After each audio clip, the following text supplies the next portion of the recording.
علی ان تجعل بیننا و بینہم سدا، کہ تو ان کے اور ہمارے درمیان میں ایک دیوار کھڑی کر دے۔ قال، اس نے کہا، ما مکنی فیہ ربی خیر،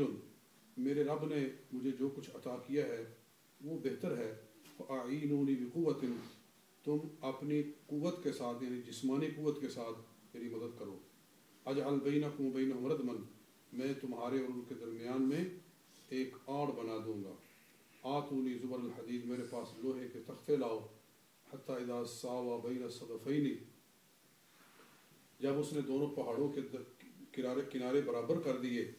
قال انفخوا، تو کہا کہ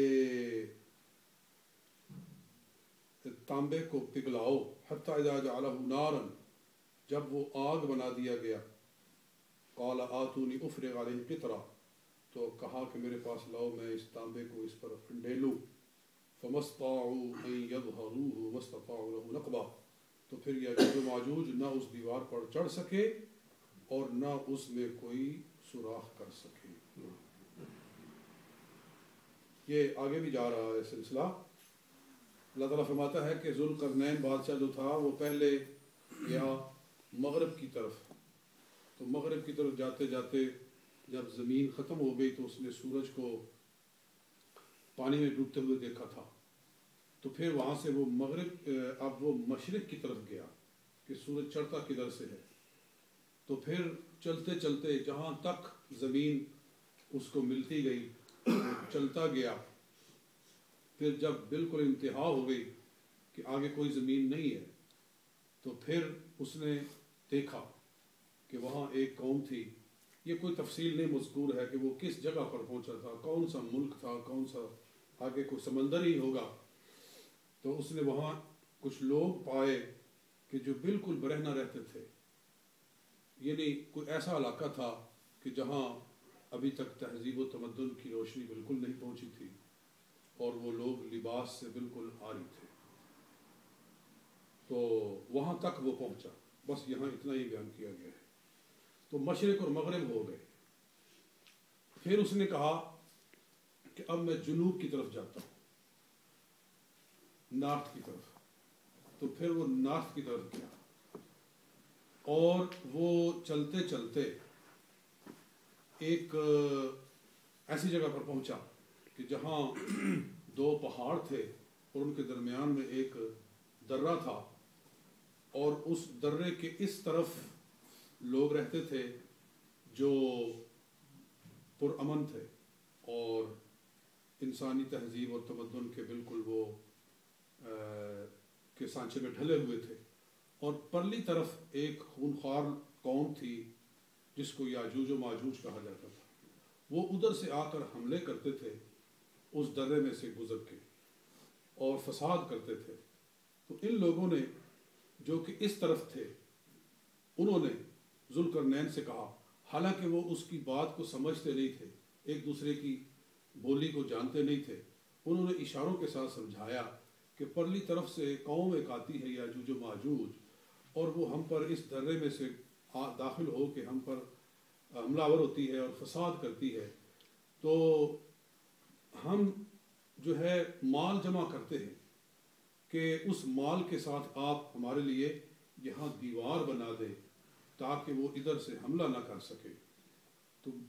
ذوالقرنین نے کہا، مال اللہ تعالیٰ کا دیا وہ میرے پاس بہت ہے، مجھے مال کی حاجت نہیں ہے، ہاں تم ایسے کرو کہ جسمانی طور پر میری مدد کرو، مزدوری کرو، میرے ساتھ ملو، اور یہاں ہم لوہے کی چادریں ایک دوسرے کے اوپر کھڑی کرتے ہیں، اور پھر ان لوہے کی چادروں کو ایک دوسرے کے ساتھ جوائن کرنے کے لیے ہم اس کے اوپر تانبا ڈالتے ہیں، جیسے کہ اینٹ کے اوپر اینٹ کھڑی کی جاتی ہے تو نیچے بیچ میں گارا لایا جاتا ہے، تو انہوں نے کیا کیا کہ لوہے کی دیواروں کو، لوہے کے موٹی موٹی چادروں کو ایک دوسرے پر کھڑا کیا، اور جہاں ان کو آپس میں جوڑا گیا تو وہاں تانبا لگایا گیا۔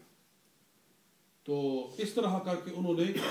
دونوں پہاڑوں کے درمیان میں ایک اونچی بلند دیوار کھڑی کی۔ تو گویا کہ اگرچہ یہ بہت پرانی بات ہے میں نے پیچھے بیان کیا تھا کہ یہ ذوالقرنین بادشاہ تھا، یہ عیسیٰ علیہ السلام سے 6 صدی پہلے گزرا ہے.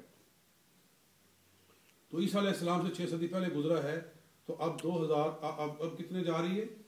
اب 2000 جا رہی ہے، 2000 سے اوپر چلا گیا نا. اب 21ویں صدی شروع ہو گئی ہے. تو 6 اوپر اور ڈال دیں تو 26 صدیاں پہلے کی بات ہے.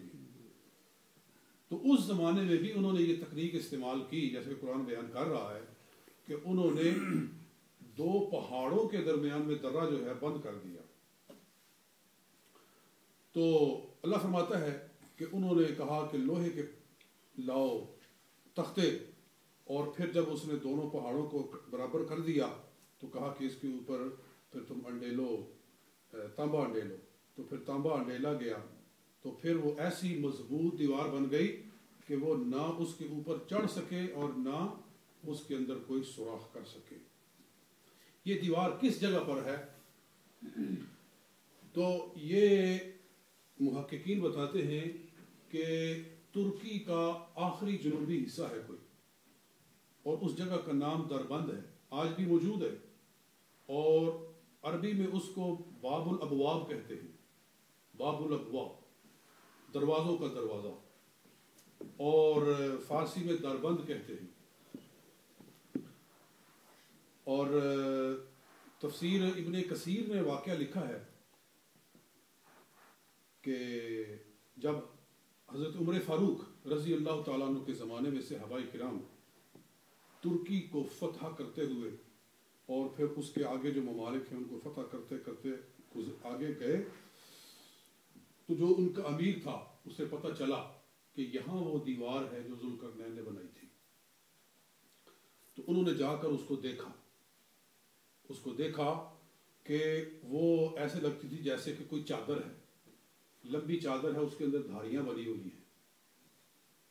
کالی چادر جیسے ہو، اور کالی چادر کے اوپر سنہری دھاریاں بنی ہوئی ہوں. اس طرح وہ نظر آتی تھی دور سے. تو واقعی وہ ایسی تھی کیونکہ لوہے کی کالی چادریں تھی، اور پھر ان کے اندر اس طرح اور اس طرح جو تانبا بنایا گیا تھا وہ دھاریوں کی شکل میں نظر آتا تھا. تو باقاعدہ صحابہ کرام نے جا کر اس دیوار کو دیکھا تھا. تو پھر یاجوج و ماجوج جو ہے وہ پرلی سائڈ پر رہے، اس کے بعد پھر وہ ادھر نہ آ سکے. تو میں یہاں تک بات کو ختم کرتا ہوں. آگے ایک تفصیلی بات ہے، ایک حدیث ہے کہ یاجوج و ماجوج روزانہ وہ اس دیوار کو کھاتے رہتے ہیں حتیٰ کہ بالکل جب سوراخ کرنے کے قریب آ جاتے ہیں تو پھر کہتے ہیں کہ چلو کل کریں گے.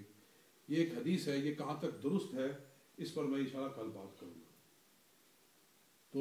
بس قرآن پاک میں جو بیان کیا گیا وہ یہ ہے کہ بادشاہ ذوالقرنین جو ہے وہ جب جنوب کی طرف چلا تو وہ اس جگہ پر پہنچا تھا، اور وہاں اس نے یہ مار کا سر انجام دیا کہ اس نے ایک دیوار کھڑی کر دی اور لوگوں کو اور ایک قوم ایسی یاجوج و ماجوج جو قرآن پاک کے مفہوم سے پتہ چلتا ہے کہ وہ کوئی درندے قسم کے لوگ نہیں تھے، وہ بھی انسانوں میں سے کوئی انسان ہی تھے. وہ تھے انسانوں میں سے انسان ہی، لیکن کوئی خونخوار لوگ تھے، جنگجو قسم کے لوگ تھے. تو حملہ کرتے تھے تو درمیان میں دیوار کھڑی کی گئی. اور ترجمان القرآن میں مولانا ابوالکلام آزاد نے کافی تحقیق کی ہے، اور وہ کہتے ہیں کہ جس علاقے میں ترکی کے یہ دیوار بنائی گئی ہے بالکل اسی کی سیدھ میں چلے جائیں تو چین کی وہ دیوار آتی ہے جو